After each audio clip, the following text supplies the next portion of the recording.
এনায়েতপুর কাণ্ডে ষড়যন্ত্রের তত্ত্ব সামনে এনে বিরোধীদের এক হাত নিলেন মানিকচকের তৃণমূল বিধায়ক সাবিত্রী মিত্র।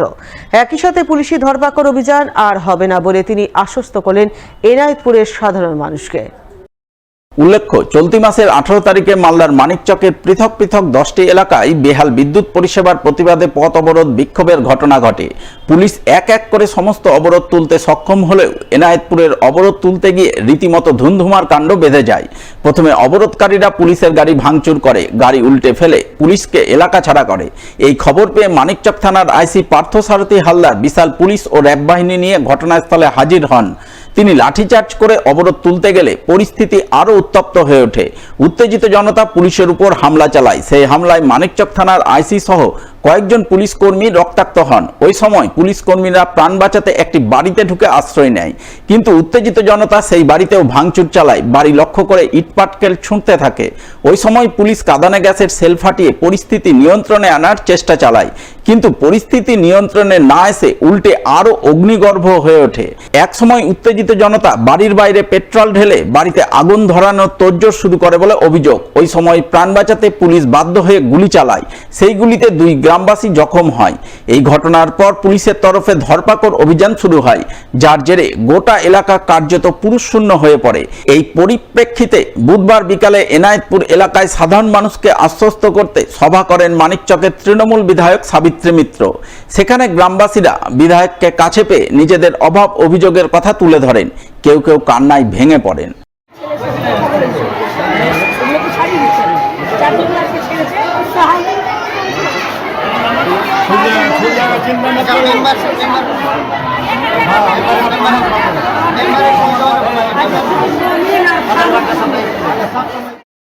বিধায়ক সাবিত্রী মিত্র গ্রামবাসীদের সমস্ত অভিযোগ শুনে সভা শুরু করেন। সভায় তিনি ষড়যন্ত্রের তত্ত্ব সামনে এনে বিরোধীদের দিকে অভিযোগের আঙুল তোলেন। অশান্তি সৃষ্টির পেছনে ইন্ধনদাতাদের বিরুদ্ধে কড়া প্রশাসনিক ব্যবস্থা গ্রহণের হুঁশিয়ারি দেন তিনি।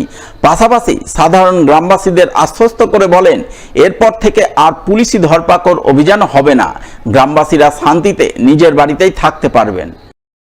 এটা একটা কংগ্রেসের একটা পুরো একটা হোয়াটসঅ্যাপ গ্রুপ থেকে কিছু মানুষকে উস্কে এটাকে ওরা আগে থেকেই ওরা এটা সেটেল করে যাবে প্রোগ্রাম। এটা আমার মুখ এই জন্য একই দিনে এতগুলো অবরোধ হয় না, এবং সাধারণ মানুষ এটা জানতো না যে অবরোধ হবে। মানুষ দলে দলে আসে, মানুষ যখন যদি বিদ্যুৎ দেয় চল আমিও যাই, এইভাবে কিছু লোক চলে এসে। বাট এরা যে বিদ্যুতের অবরোধ না করে পুলিশকে মারবে এটা বুঝতে পারিনি না। এই নিয়ে একটা সমস্যা হয়ে গেছে, সাধারণ মানুষের এটা কোনো দোষ। সেই কারণেই আমরা আজকে তাদের কাছে এসেছি যে আপনার সহানুভূতির সাথে আপনারা বাড়িতে থাকুন, তাদের থাকুন, কোনো অসুবিধা নেই। 4 জনকে পুলিশ ছেড়ে দিয়েছে। এমন কোনো দেশ আছে যেখানে লোডশেডিং করে নেওয়া হয়েছে? সেটার জন্য আমরা কাজ করছি। আমরা যখন কাজ করছি এর মধ্যে একটা ঘটনা ঘটে দেওয়া, এটা ঘোড়া জলে মাছ খুঁজে একটা ফয়দা লুটতে চায়। যারা উন্নয়ন করার কাজ করে না তারা উস্কানিমূলক কথা বলে। এদিকে তৃণমূল বিধায়কের এই বক্তব্যের কড়া সমালোচনা করেছেন বিরোধীরা। মানিকচক ব্লক কংগ্রেসের সভাপতি মতিউর রহমান সহ বিজেপির দক্ষিণ মালদার সাধারণ সম্পাদক গৌরচন্দ্র মণ্ডল দুজনেই একযোগে বলেন, এই ঘটনায় রাজনীতির কোনো যোগ নেই, কিন্তু তৃণমূল নিজেদের ব্যর্থতা ঢাকতে রাজনীতি টেনে আনছে, পুলিশকে কাজে লাগিয়ে নির্দোষ ব্যক্তিদের ধরপাকড় করাচ্ছে। দেখুন, ব্যাপারটা হচ্ছে এখানে তৃণমূল বা কংগ্রেস বা কাউরে এখানে উস্কানি নেই। এটা মানিকচকের দীর্ঘদিনের সমস্যা আছে ইলেকট্রিক নিয়ে, সেটা একটা বিশাল একটা মানুষের মধ্যে ক্ষোভ ছিল, এটা নিয়ে পাবলিক পথে নেমেছিল। এখানটাতে কংগ্রেসের ব্যাপার নেই। এখন ব্যাপারটা হচ্ছে কি, এখন তৃণমূল চাইছে এটাকে কংগ্রেসের তৃণমূল করতে গিয়ে। আমি একটু আগে কিছু আমরা শুনলাম নাকি সাবিত্রী মিত্র নাকি নাইটপুরে একটা মিটিংয়ে নাকি বলেছে যে একজনকেও সাবিত্রী মিত্রের শরীরে রক্ত থাকা অবধি একজনকেও অ্যারেস্ট করবে না। তাহলে সাবিত্রী মিত্র আজ 17 তারিখে ঘটনা হয়েছে, তাহলে 24 তারিখে কেন নাইটপুরে এসেছে? এতদিন এতগুলো লোককে কেন অ্যারেস্ট করা হলো? এতদিন ধরে মানুষ বাইরে বাগানে মাঠে ঘাটে কেন ঘুমালো? সাবিত্রী মিত্র তো সেদিনই বলতে পারতো যে একজনকে অ্যারেস্ট করা হবে না। তাহলে কি, তাহলে তো এটা প্রমাণ হচ্ছে যে যেই মানুষগুলো জেলে গেছে সেগুলো তাহলে সাবিত্রী মিত্রের অর্ডারে গেছে। নিজের দোষ ঢাকতে যা করতো এই সরকার, পিসি ভাইপোর সরকার, এইখানকার বিধায়িকা, তিনি মানুষের ন্যূনতম চাহিদাটুকু পূরণ করতে পারছে না। দীর্ঘদিন ধরে কারেন্ট লোডশেডিং চলছিল, মানুষের নাজেহাল অবস্থায়, প্রচন্ড দাবদাহে গরমে পড়াশোনা ঠিক মতো বাচ্চারা করতে পারছে না, বয়স্কদের যারা ওষুধ চলছে রুগীদের তাদের অবস্থা কাহিল হয়ে গেছিল। মানুষ সহ্য করতে না পেরে তার আন্দোলনে নেমেছিল মানুষ। তার উপরে যেইটুকু যারা দোষী নেই তাদেরকেও বেছে বেছে তৃণমূলের প্রচারণায় যারা তৃণমূল করছে না তাদেরকে অ্যারেস্ট করা হয়। বিজেপি, কংগ্রেস, সিপিএম এর লোককে অ্যারেস্ট করছে এইখানে। অর্থাৎ সেখানে দ্বিচারিতা করা হয়, তাদের সাথে নেই। আর এখন বড় বড় কথা বলছে। অভিভাবকদের সচেতনতার অভাবে বিভিন্ন প্রাথমিক বিদ্যালয়ে কমছে পড়ুয়াদের উপস্থিতির হার।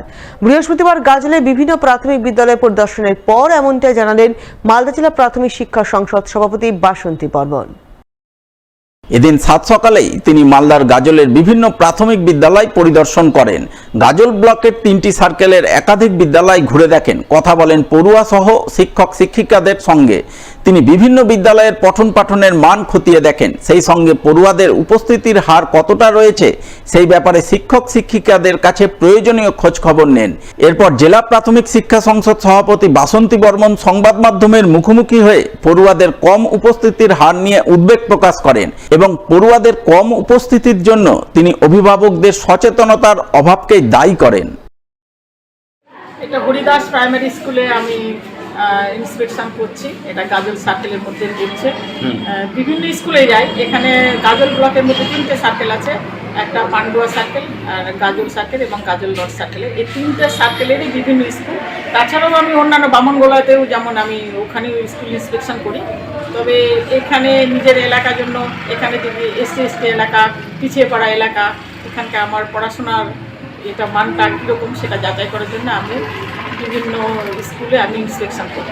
এটা সবচেয়ে দেখি মাস্টারমশাইয়ের আগে বসে আছে, কিন্তু ছাত্র নেই। এটা একটা বড় সমস্যা, গার্জেনের সচেতনতার অভাব। এটা আমার যেটা মনে হয়েছে। পরিযায়ী শ্রমিকদের একগুচ্ছ দাবিতে মালদা জেলা শ্রম আধিকারিকের দপ্তরে ডেপুটেশন। প্রতিনিধিমূলক ডেপুটেশন দিলেন সিটু অনুমোদিত মালদা জেলা পরিযায়ী শ্রমিক ইউনিয়ন নেতৃত্ব।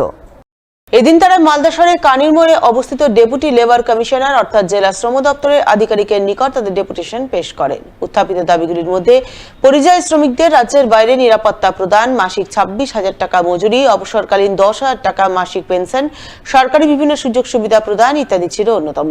এদিনের এই ডেপুটেশন কর্মসূচির রূপায়ণে হাজির ছিলেন সিটুর জেলা সম্পাদক দেবজ্যোতি সিনহা, সভাপতি প্রণব দাস সহ অন্যান্যরা।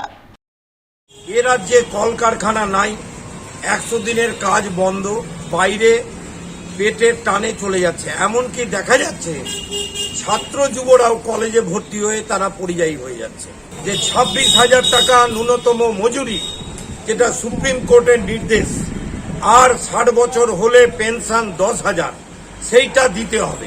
এবং সর্বোপরি দুয়ারে সরকারে যারা নাম লেখালো তাদের হচ্ছে রেজিস্ট্রিকৃত করা, মারা গেলে 10 লক্ষ টাকা আর্থিক ক্ষতিপূরণ দেয়া, তাদের দেহ